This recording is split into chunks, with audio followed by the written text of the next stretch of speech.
Welcome back to the channel and welcome back to another quick pick prediction video. In this video, I'll be predicting the heavyweight bout for the interim championship of the UFC, not the undisputed, the interim, between Tom Aspinall versus Curtis Blaydes.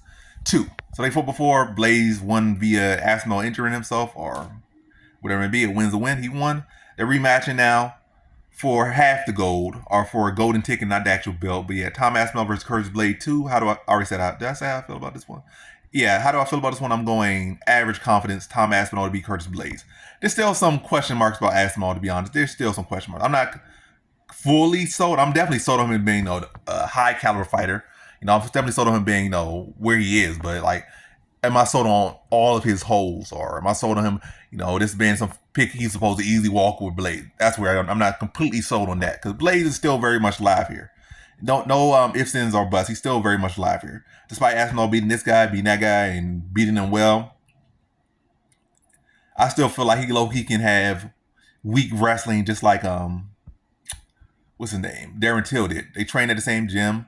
I feel like low-key he could have the same weak wrestling, because even when it's like offensive wrestling, it's very weird. It's not great wrestling technique. It works, it's effective, but it's not great wrestling technique.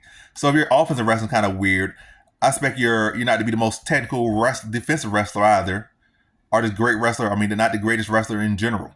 Does he need to be in general in his career? He's made it. He could be a champ. He could do well, especially in this era of heavyweights that don't have the best grappling. His grappling excels, but I still feel like his wrestling could be a very weak point in his game. But yeah, that hasn't stopped some other people who have poor wrestling defense. Like, it hasn't stopped Derek Lewis from knocking out Blaydes. It hasn't stopped Pavlovich from knocking him out. Yeah. But yeah, some concerns there. But and also Blaydes was doing pretty well on the feet. Aspinall does got some defensive striking holes. Like, he likes to lean his head back a lot of times. So there are some holes there, but I think Aspinall knocks him out in the first round, to be honest. I think he's going to, give him some respect, kind of fill him out. But then I think he knocks him out at the end of the first round. I think he'll go out there and try to run him over and risk running to something, or giving up an easy takedown to Blaydes.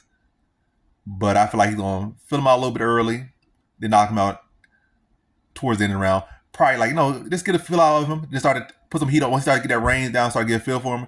Then start to put some heat on him. Then force Blaydes to probably shoot like an ugly takedown. Blaydes does have a tendency. His takedowns are good, but I feel like his entries aren't the best. I feel like he doesn't like to really he kind of do those. That's why he gets knocked out a couple times, like especially by Derek Lewis. Like, he does that. You're supposed to be this high level wrestler, but you always go for the most part, go for that same ugly entry that I don't know what to call that. Like, when you have your back like arched and you're still flat footed and you're reaching. I don't like those ugly reaching takedowns. You deserve to get knocked out for those takedowns. Like, you're a much better wrestler than that. Get to the knee. I don't know. Do something different. Go for a single. Mix it up a little bit better. But that whole ugly reaching, looking like a leaned over tree wrestling entries are horrendous. And I think he can go for that. He can't help but go for that takedown, especially in a panic mode. And I feel like Tom Aspinall's gonna be the time and probably catch him like an uppercut or something. But whatever, I said uppercut. Yeah, go catch him like uppercut, or time him going for that takedown. Maybe step to the side him with a right hand behind the ear, or right on the temple. Drop Blaydes and finish him off in the first round. First round TKO for Tom Aspinall. So fill out for the first couple bit, put some heat on towards the middle, force Blaydes to shoot an ugly shot, exploit it, tag him, follow with some ground and pound, and get him out of there in the first round. So in this one, I have Tom Aspinall via first round TKO.